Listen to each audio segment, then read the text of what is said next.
chapter 5. We're in Likkutei Sichot, volume 1 for Bechukotai. In Hebrew it's page 269, chapter 5. בליכודי תורה פרשת השבוע מוסבר כי פרטי התוכחה אינם לאמיתו של דבר ברכות. So the big chiddush in Chassidus is that the verses that have 49 curses are actually blessings. That's what it says in the Likkutei Torah. That's what the Alter Rebbe says in a number of Maimarim there. לדוגמה, one example, ואפו 10 נשים לחמכם בתנור אחד. 10 women will bake your bread in one oven.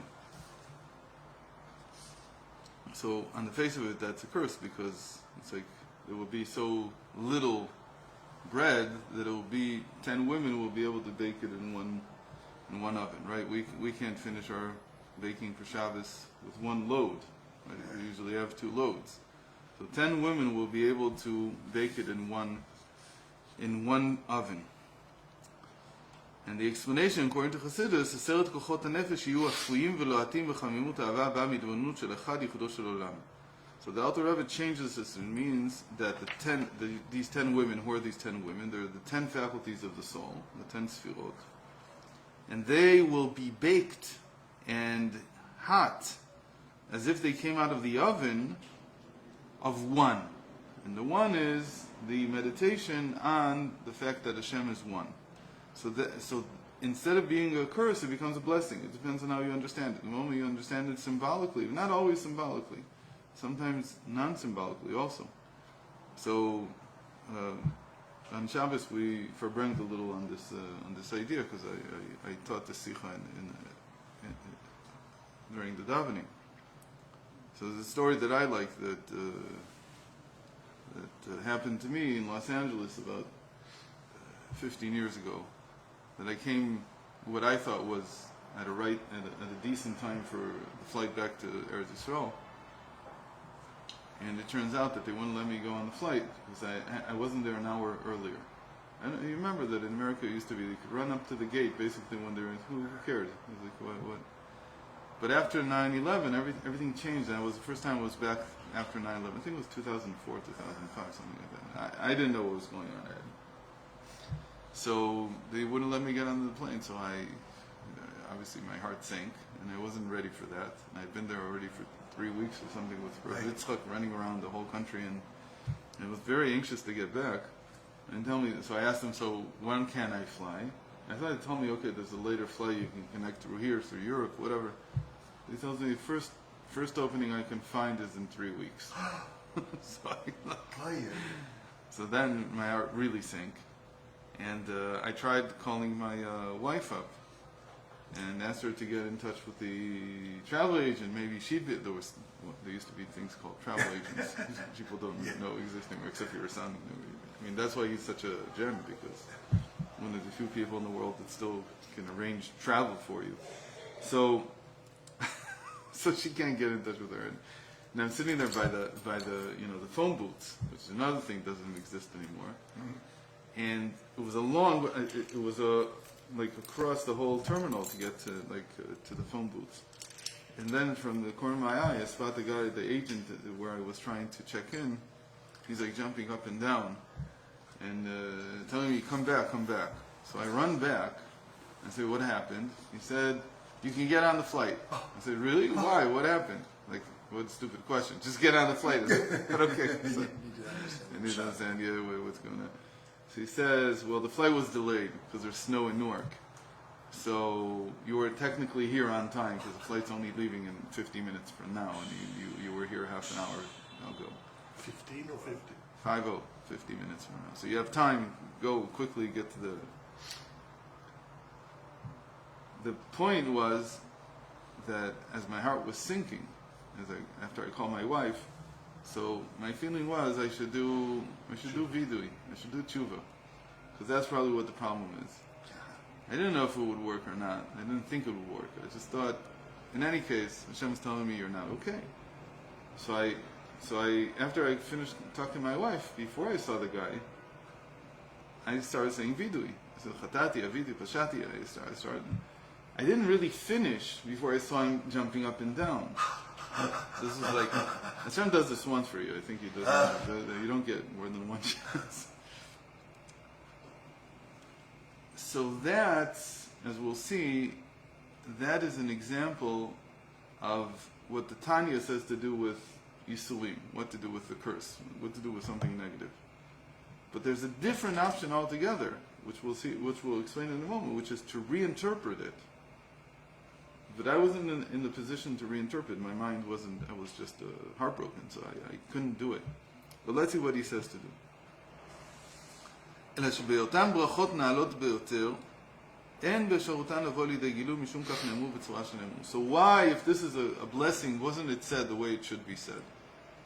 Why wasn't it said as a blessing? It says because it's so high, it's so lofty, the light that's coming down is so lofty that it cannot be revealed. There's no way to integrate it into the person. So it has to be said as if it's a curse. So that nobody notices, as it were. Right? It has to come in a roundabout way. הצמח צדק מוסיף בהגה, שזה גם מובן בסיפור הגמרא. So the Tzemach Tzedek immediately connects this to Rashbi. There's a famous story. רבי שמעון בר יוחאי ששלח בנו לרבי יונתן בן עמסי ולרבי יהודה בן גרים שיברכו. So these two Chachamim were in Rashbi's city, and he sent his son to receive a blessing from them. And so the son goes, and he comes back. שחזר בן רשבי ומסר לו את דבריהם וכובלו על משמעותם של רקע היפוכן של ברכות. So Rabbi Eliezer, Rashbi's son, goes there, and he asks him for a blessing, and they curse him. And he comes back to Rashbi, and he says, they cursed me, they didn't bless me. So Rabbi Shimon wants to hear, what did they say? רבי שמעון הסביר לו שאומנם היו אלה ברכות וגילה לו את משמעותם האמיתית של הדברים. So he hears what they said to him, and he says, you don't understand, these are all blessings, and then he re-explained them to him. But to the untrained ear, they all sound like curses. So that's the Tzemach Tzedek. He connects this to that story. מדוע באמת ברכו בלשון העלולה להשתמע בצורה מנוגדת? Why did they not just bless him, and instead they used this language as cursing him? So the Maharsha, his teretz is שכוונתם הייתה לחידודי. It says that they wanted him to think. They wanted him to sharpen his skills and to think what they might mean. כך אומר הצמח צדק, והצמח צדק says, I can't accept that. יותר נראה כפשוטו. It seems was they cursed him. That's what it wasn't just to strengthen his powers of intellect.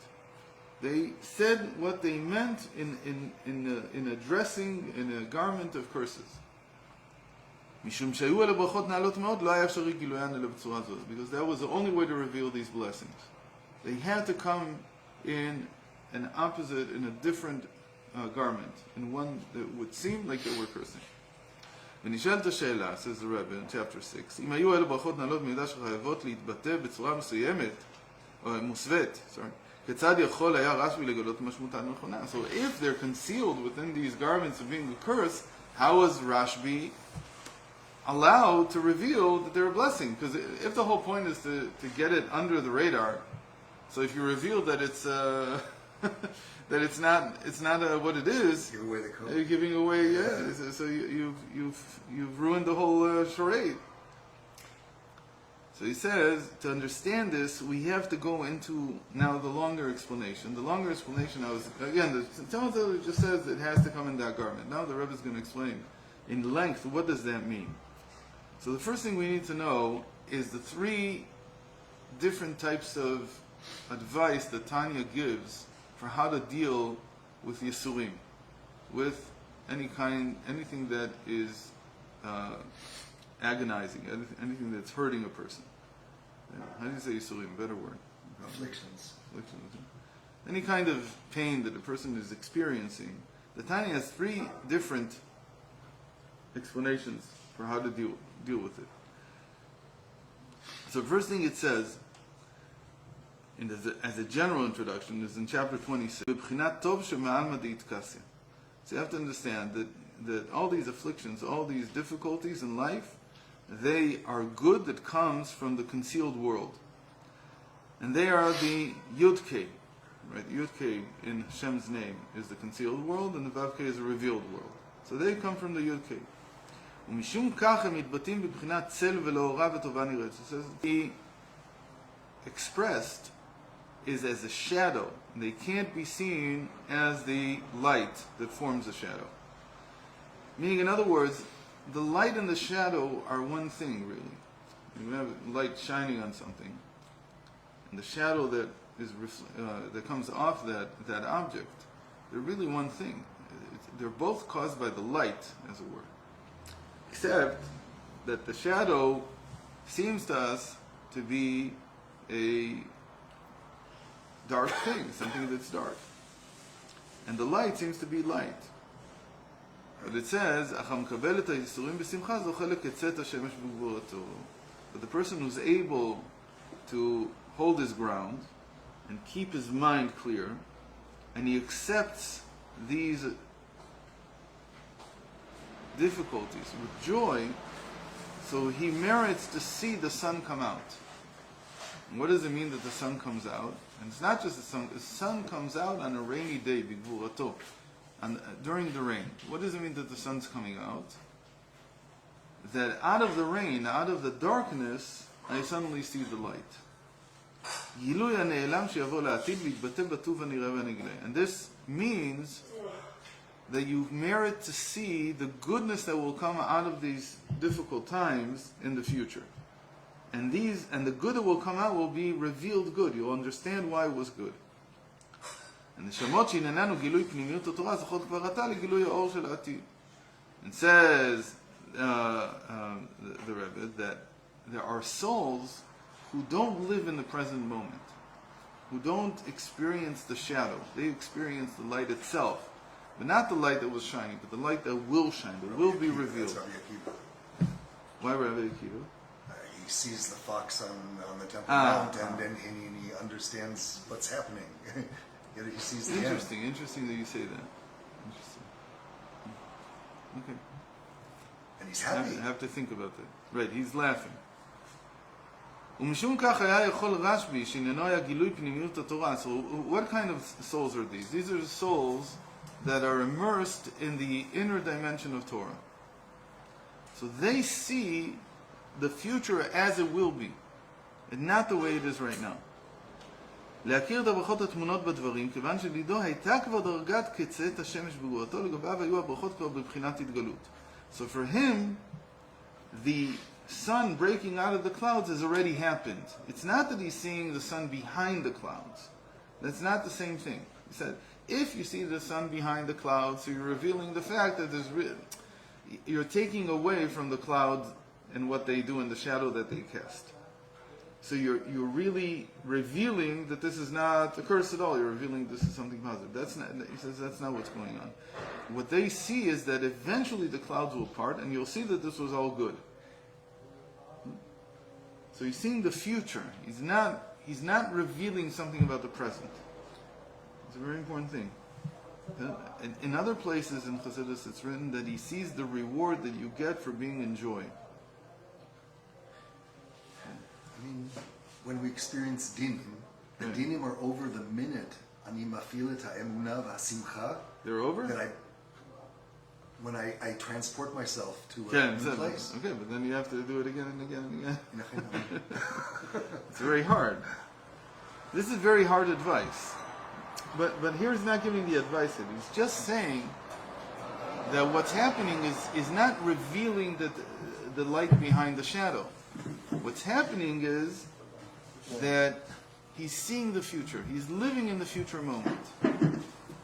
Because again, the purpose of Pnimius Torah, the purpose of the inner dimension of the Torah, is to reveal the future. Not just, again, people think that the Pnimius Torah is a dimension within the present of the Torah. You say, no, when you're learning Pnimius Torah, you're revealing the future understanding of the Torah. What does this mean? This is the whole understanding of, right, the Chazal always said that when the Mashiach comes, the Torah that we learned in this world will be nothing compared to his Torah. What is Pnimius Torah? What is the inner dimension of Torah? It's what the Mashiach will teach. Okay, whether we have a partial picture of it right now, we have the whole picture, you can argue about it, like how much do we know. But the whole point is that we're teaching something that's in the future. The whole Pnimius Torah is written like, that's the way you need to read it. It's like being written now, but it's a discussion that will be in the future. To say it another way, I had a friend of mine, a teacher of mine. His name was Rabbi Fruman. He used to say, he used to want to like mix people up with the questions about the Zohar. So he said, who wrote the Zohar? So people gave all their confused answers. He said, you don't get it. Kafka wrote the Zohar. Kafka wrote it. I told you this once more. He said that's the stuff that... I told you this joke a few times. It's not a joke, it's a real thing. He used to say this. So what was that meant to do? That you don't understand, when you ask who wrote the Zohar, you don't get it. If you look at the Zohar as like some kind of book that was written, like if somebody sat down and wrote it, what are you talking about? The Zohar is from a state of mind that was written seeing the future. So who wrote it? So when the Zohar says Rashbi sits with this, he's talking about something that's going to be in the future. It hasn't even happened yet. So how is it being written? Okay, so that's the Chiddush of Pnimius Torah. Pnimius Torah is telling you what the Mashiach is going to be teaching. He hasn't taught it yet. He hasn't even begun teaching it yet. So how do we have it? We have bits and pieces of it. We have a certain understanding of it. It's a completely different... I mean, that's what real mysticism understands about the Zohar. The question about the Zohar is a memory of the future. All of Chassidus, they understood it as a memory of the future. How can you remember the future? It's paradoxical. We understand. We get it. It's not easy to get this. But the point is, don't try to treat it. You now have to unravel where it came from, who brought it down. This is a document of the future. It's not from here. It hasn't been written yet. So why am I reading it? Because you see this throughout Jewish tradition from the time of the sages and on. You see people saying bits and pieces of it. And as we get closer and closer to redemption, there's more and more of it being said. It's like I love the historical discussion about what they call Hashmatot Zohar. It's something. Zohar is the only book that I know of that has two versions. It has Zohar and Zohar Chadash, a new Zohar. What do you mean? You're telling me it's not bad enough that you wrote one Zohar, you don't know where it came from? Now you have a whole new one that you don't know where it came from? I said, no, we know where it came from. Like historically, you can try to piece together the process why it was split into two books, one called Zohar and one called New Zohar. But that's missing the point, because just even the fact that it has two names like that, there's Zohar and New Zohar, where did the new one come from? Tikkunei Zohar. What? Somebody went and fixed. That's literally what it means. I fixed the Zohar, because what do you think? Who has a book like that? What other book in the world behaves that way? It sounds reformed, but it's a progressive revelation. Yeah, of course. That's exactly what it is. It's an ongoing revelation of what? Of the future. So slowly more and more is revealed. It's the opposite from the revelation of Mount Sinai. The revelation of Mount Sinai is that the most revelation was at the beginning, at the moment that Hashem gave the Torah. That was the greatest revelation. Then from then on it diminishes. It's not what I say. I'm a very nice guy, but I don't have the capacity to say things like this. This is something that Rebbe's father writes to him in a letter. He says the whole Pnimius of Torah is a glimpse of the future revelation. It's Hashem re-explaining the entire Torah in the future, and we're getting glimpses of it. So it's not like the Galia of Torah. It's not like the revealed dimension of Torah, which is diminishing constantly. We know less and less than previous generations. When it comes to Pnimius of Torah, we know more and more than previous generations. He says that's how you understand it. So anyway, so what Rashbi is doing is he's looking at the future. And he's saying, in the future I see that this thing that you call pain and suffering right now is actually going to become something very positive. And I'm looking at the future. I'm not looking at the present state. So he's not revealing anything. He's saying, of course it has to come down as a curse. I'm not changing that. I'm just telling you what's going to come. What is the reward that you get for being able to not lose your faith in spite of the suffering? Okay. And that's why they allow themselves in Pnimis Torah, in the Chassidus, to explain what the meaning of these curses is, without revealing, without taking away. Again, it's not being stupid. It's not like you read it and say, oh, this doesn't mean this. I know what it means. I know what the pshat means. It's a curse. But I'm telling you what is this going to be revealed in the long term. So getting back to my story, because I want to finish, and otherwise it won't last till tomorrow, because who knows who listens and who doesn't. Who said that staying in Los Angeles for another 3 weeks is something bad? In my mind, at that moment, it's a curse. But if I had the wherewithal of somebody who sees Pnimis Torah, so I'd say, since I didn't do this, I can do bad things, and I can suffer from them. But I didn't do this. I didn't know about this. It just happened, as it were. Hashem made this happen. So I came and I said, oh, Hashem, I can't stand it. He took it away. But who said it was something negative? Maybe it's negative. Maybe it's not so nice for like 3 minutes, 4 minutes, until you get used to the idea. And then, who knows what I would have been able to accomplish in those 3 weeks? I don't know. I'll never know. It's gone. And after I told that story, so Israel Lipsker was reminded of your story. He didn't know the details of the Neshei Chabad who went to Detroit and got stuck, right? Got stuck on the way back on Friday to New York. They couldn't. You told me the story. Now we're really getting into the twilight zone. When you don't remember your stories, you told me the story. I'll tell you in a second.